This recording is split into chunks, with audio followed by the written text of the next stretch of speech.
So my sister, Sara Gail Ebersole, messaged me on March 2nd, 2023. She had finished her shift at Cafe Risque, where she was employed as an exotic dancer. Sara needed a ride home from work. I unfortunately was busy and unable to pick her up that day. She told me she would get a ride home, in which she did. She had spoke to her roommate that day, watched her roommate's dogs, and later that evening, she walked down to the gas station at 441 in Reddick, Florida. She messaged me at roughly 10:11 p.m. stating that she was going to take a ride with some random cowboys. I told my sister to be safe. I didn't hear from my sister throughout that evening. The next day, my sister's roommate reached out to me, unable to get a hold of Sara, which was unlike her. The roommate then had me text my sister. I did not get a response. The next day, I still was unable to get a response from Sara. So I asked that the roommate make a missing persons report with Marion County Sheriff, as she was physically living in her home and not mine. Marion County took approximately 1 week to accept the report for Sara, even though I explained when I was contacted by Marion County Sheriff that my sister would not just go missing and she would not disappear from her daughter. I asked that they go out to Ocala Suites, where her child's father, Joseph Merlin Mayton, resided and was a hotel manager, to do a well check, because it was like Joseph to hold my sister in a hostage-style situation when she would visit her child. A few days prior to my sister going to her work shift at Cafe Risque, Sara stated that she intended to show up with all the money that she made to barter to see her child, who Joseph had been withholding since about February 1st, 2023, because Sara would not turn over information off of her cell phone that he wanted and turn back on her locations for him. Sara had recently got a new cell phone number because he was stalking her again. After I was reached out to by Marion County Sheriff stated that Joseph Merlin Mayton gave them a statement that Sara was a prostitute addict and disappeared all the time. I explained to the officer that contacted me that was not a true statement, and Joseph was actually my sister's abuser and stalker for the last 6+ years. Unfortunately, this officer was biased because my sister was an exotic dancer and chose not to listen to what I had to state or say, and continued on with his investigation as if my sister was just a missing adult. Marion County on March 31st, 2023 put out a missing persons flyer for Sara. On that flyer, they showed a black pickup truck. There was no description other than a blurry photo. I went through thousands of images online until I was able to narrow the truck down myself to be a Chevy. An individual reached out online with the partial tag number and description of a truck who he thought the truck belonged to. I drove to Reddick, Florida, and drove up and down every single street until I matched the tag in Reed Estates, a 2000, and I believe it was 5, Chevy Silverado 2500 HD in the yard of Leonard Anderson, on the same street that my sister lived on. My sister lived on one end of the street and Mr. Anderson lived on the other. My sister was taken from the gas station by Leonard Anderson and his coworker and friend, James Robertson, who goes by Bubba. They were taken about 3 blocks roughly from the Reddick gas station down the street to 18080 North US Highway 441, Reddick, Florida. James Robertson was dropped off by Leonard Anderson with Sara, and he went back to his own home around the corner. Sara then met 2 other individuals, James Schaller, who goes by Jimmy, and Tisha McDermott, who lived on another portion of the home on the same property. There are photographs provided by James Schaller inside the residence roughly around 12:08 a.m. on March 3rd, 2023, in the early morning hours. James Schaller reached out to me in roughly April of 2023. He provided me with information that my sister had hung out with them at the Reddick property. I asked him if he had any photographs to provide to show what my sister was last wearing. James Schaller provided a timestamp photograph at 12:08 a.m. on March 3rd, 2023, where my sister was in photographs posing, appearing to have a good time inside the residence of the Reddick home. Later, I was able to get into my sister's different accounts, where I was able to see timestamp photos through a iCloud account with live photographs. These photographs depicted pictures of these individuals hanging out outdoors, appearing to have a good time from inside the 5-second videos. Sara appeared to be taking the photographs herself, putting her phone on the ground and setting a timer. These photos went on up till the hour of 1:22 a.m., and that's where the last photo stops on Sara's iCloud. I later got into her Gmail account where I noticed that there was YouTube uses. That YouTube usage was March 3rd, 2023. And that went on until 2:40 in the morning, and her phone last synced at 2:57 a.m. And that was the last activity on any of Sarah's accounts. All of Sarah's timelines, including her Gmail and iCloud, appeared to be cleared and deleted. But whoever cleared this information viewed her timeline on March 2nd and March 3rd, because everything prior to March 2nd and March 3rd that was viewed had been wiped and cleared. My sister's roommate reached out. She tried to do a third-party service to ping my sister's cellular device. We came back with the location out of Polk County, Florida, in the middle of an orange grove where a storage unit was on site on the property. I reached out to Marion County Sheriff with the information, and I didn't really receive any type of actual feedback. I drove to Polk County myself to drive around to all these locations and to take flyers to see if anyone had seen my sister in that remote area. I didn't come back with anything. I came back empty-handed completely. Later, I set up a meeting with Marion County Sheriff Detective Ryan Stith and his supervisor, Sergeant Bartlett. In that meeting, I discussed had they done anything with the Polk County property, thinking at that point that my sister could have been trafficked. Marion County Sheriff Detective Ryan Stith stated that Polk County went and took photographs of individuals, took statements from farm workers, and did not locate my sister or her cellular device. I later reached out to Polk County myself and spoke to a supervisor over the missing persons division. They stated they had no idea what I was talking about. They had never spoken to Marion County about my sister or had been spoken to Marion County and asked to assist in any missing persons case. I went back to the Marion County Sheriff's Department and spoke to the detective, and I stated I was told that you never contacted Polk County Sheriff. And he stated, well, maybe it was Highland County. But unfortunately, Highland County was never contacted either. This information ended up to be false and untrue to start with the ping. Information given by Marion County Sheriff's Department was misleading. I later thought Marion County Sheriff was pulling my sister's bank records. I was told multiple statements that were still waiting for records, and then I was told the paperwork was accidentally sent to the state attorney's office instead of the Marion County Sheriff's Department, where then they had to re-request the information. When they did get my sister's bank statements, it showed the last purchase was at the gas station where she was last seen at the intersection of 441 in Reddick, Florida on 318. There was no other activity on any of my sister's other accounts at this point. I then got onto one of my sister's Gmail accounts and I found that Marion County was not pulling records as I thought they were. It showed that somebody attempted to get on Snapchat.com the very day that Sarah went missing on March 3rd, 2023 at 1:47 p.m. in the afternoon. A code was sent to an old email address for my sister. I provided this information with Marion County, and as of today's date, it still seems that Marion County has not pulled an active warrant for that email account. The only accounts that have been pulled are one iCloud account, her last used Gmail account that I provided them with, and recently an Instagram account that they were also previously given the information for.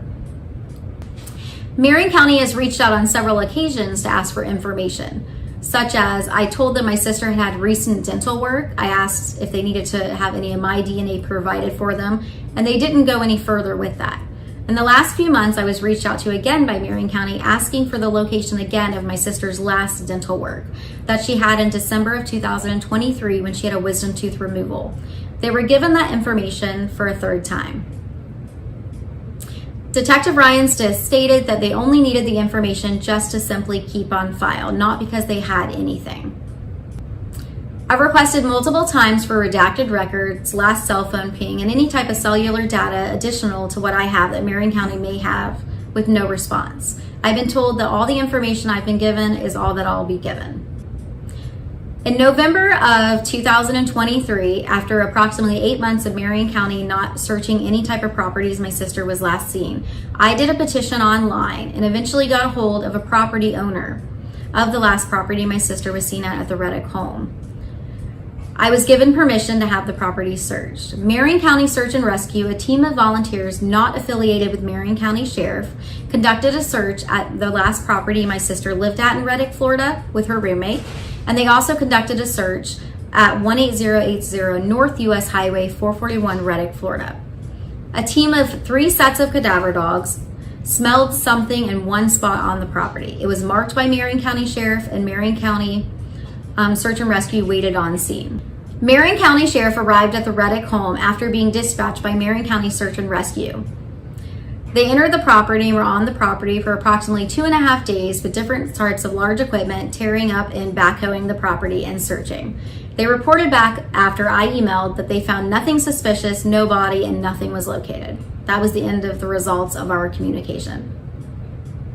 Since that date, I've made separate petitions online asking that Marion County do a thorough search for my sister. Without any type of feedback, I reached out to the public. I did searches on the FDLE's websites and different missing person sites to see if my sister had been posted, because the Marion County Sheriff Detective Ryan Stith is listed as an LEA manager over one of these missing person sites.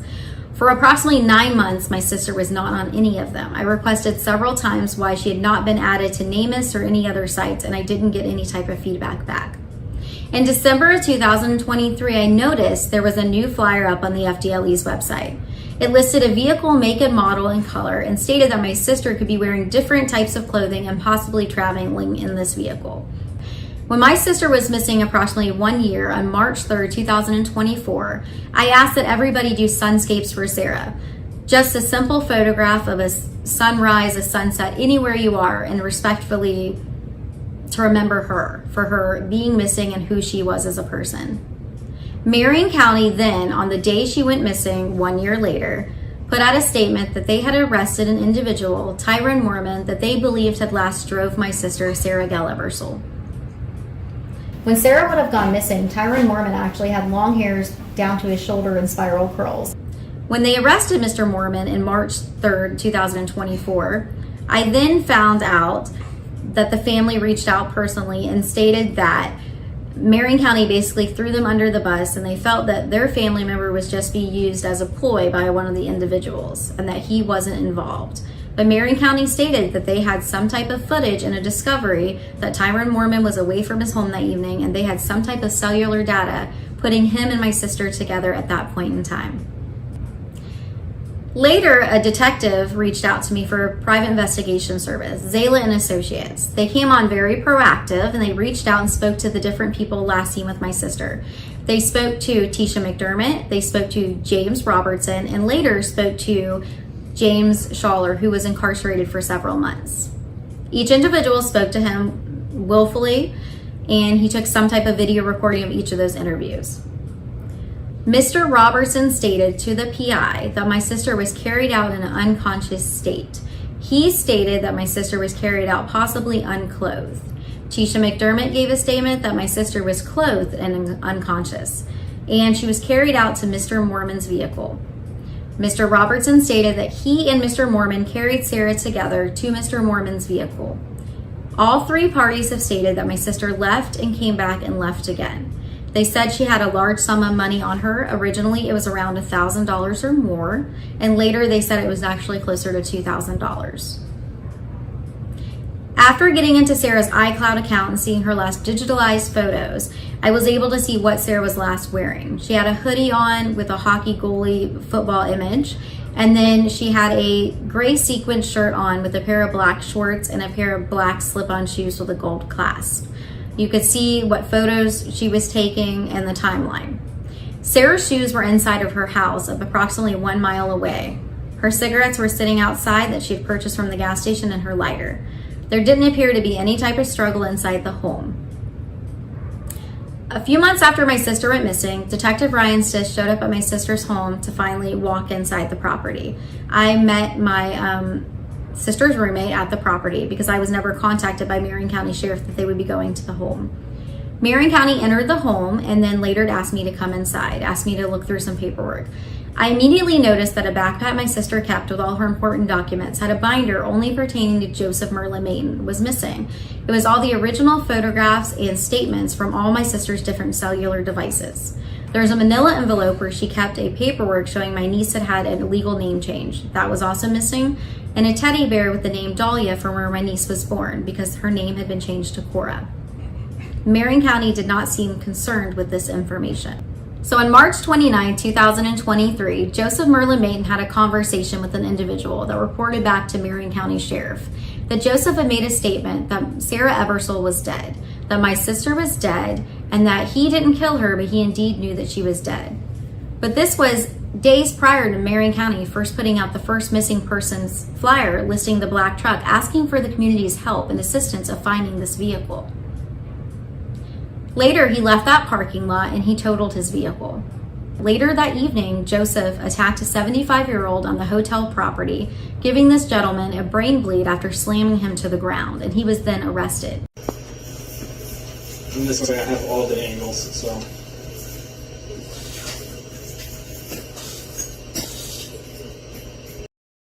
You see, I just pushed him. This is a video of Joseph Merlin Mayton, age 44, on the way to the Marion County Sheriff's Office jail.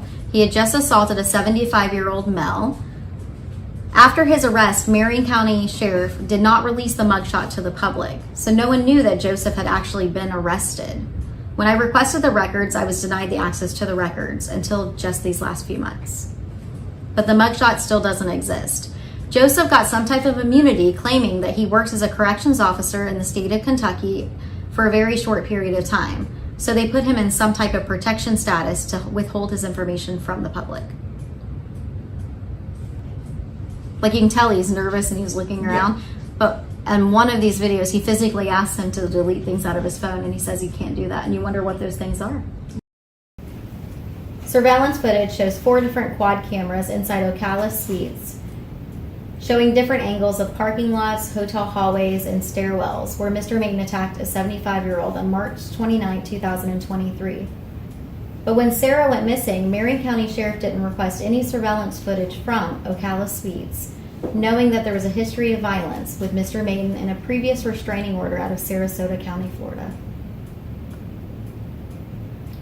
Zayla and Associates reached out to Joseph Merlin Mayton via Facebook, simply asking him that the time had come to talk about Sara and that he was adamant of his possible non-involvement. He stated that he was not the police, his only concern was to recover Sara. Joseph told the private investigator he was correct, he was not the police, and to go pound sand. He immediately blocked him after this message. This is one of the first images on March 2nd, 2023. This is Sara at the Reddick gas station at 441 and 318. This is her wearing James Robertson's cowboy hat.